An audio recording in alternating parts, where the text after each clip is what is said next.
সামনে রোজা, এই রোজার কারণে যে কত কিছুর দাম বাড়াবে চিন্তাও করতে পারি না। সব কিছুর দাম বাড়া, সবজির ছাড়া। সবজির দাম অনেক অনেক অনেক একদম পানির মতো সস্তা, কিন্তু মশলার দাম যেই পরিমাণ বাড়াইছে, আল্লাহ গো আল্লাহ, মাথার উপর মনে হইতেছিল যে বাস পড়ছে।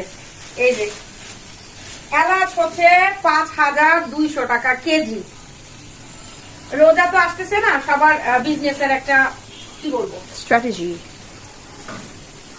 সাধারণ মানুষ কি করবে জানি না, এই রোজার ভিতরে আরো কি কি দাম বাড়বে সেটাও জানি না। এলাচ কিন্তু অত বড় না, এটাই যদি আপনার 5200 টাকা কেজি নেয়, তাহলে বড়গুলার দাম কত একবার চিন্তা করে দেখেন। যাই হোক, দাম যতই বাড়ুক, খাওয়া তো লাগবে, এটাই বিজনেসম্যানেরা মনে করে যে খেতে হলে তো নিতে হবে, তাই না? দাম যতই না বাড়াইবে, খাইবো তো নিব। আমি এখন টেনশনে আছি, রোজার সামনে আসতে আসতে আরো কি কি দাম বাড়াবে, দেখা যাক আর কি কি জিনিসপত্রের দাম বাড়ায়।